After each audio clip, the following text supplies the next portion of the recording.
Ernakulam bishop ഹൗസിൽ മുന്നിൽ സംഘർഷാവസ്ഥ. പോലീസും അൽമായ മുന്നേറ്റ പ്രവർത്തകരും തമ്മിലാണ് വലിയ തോതിൽ ഉന്തും തള്ളും ഉണ്ടായത്. ബിഷപ്പ് ഹൗസിന് മുന്നിൽ ബാരിക്കേഡ് സ്ഥാപിക്കാനുള്ള ശ്രമം പ്രതിഷേധക്കാർ തടഞ്ഞു. വിശ്വാസികളും വൈദികരും ഉൾപ്പെടുന്ന വിമത വിഭാഗമാണ് പ്രതിഷേധം ശക്തമാക്കിയത്.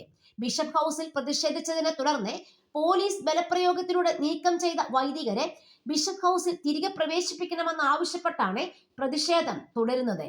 ഇതോടൊപ്പം പ്രശ്നപരിഹാരത്തിനായുള്ള സമവായ ചർച്ചകളും ഒരു ഭാഗത്തെ നടക്കുകയാണ്.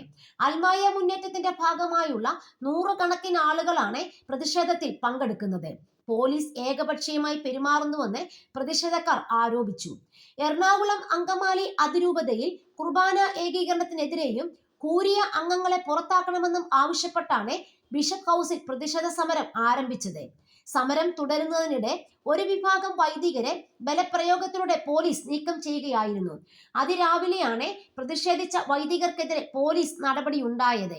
21 വൈദികരായിരുന്നു അതിരൂപത ബിഷപ്പ് ഹൗസുകളിൽ പ്രതിഷേധത്തിൽ പങ്കെടുത്തത്. നിരവധി കേസുകളിൽ ഉൾപ്പെട്ടവരാണ് കൂരിയ അംഗങ്ങളെന്നും അവരെ രൂപത ഭരണസമിതിയിൽ നിന്ന് പുറത്താക്കണമെന്നും സമരം ചെയ്ത വൈദികർ ആവശ്യപ്പെട്ടു. കഴിഞ്ഞ ദിവസം എറണാകുളം ബസലിക്ക പള്ളിയങ്കണത്തിൽ വൈദികരുടെ പ്രതിഷേധവുമായി ബന്ധപ്പെട്ട് വിശ്വാസികൾ തമ്മിൽ തർക്കവും സംഘർഷവും നടന്നിരുന്നു. പോലീസ് എത്തിയാണ് സംഘർഷം അവസാനിപ്പിച്ചത്. ഇതിന്റെ തുടർച്ചയായാണ് വൈദികരെ ബിഷപ്പ് ഹൗസിൽ നിന്നും നീക്കം ചെയ്തത്.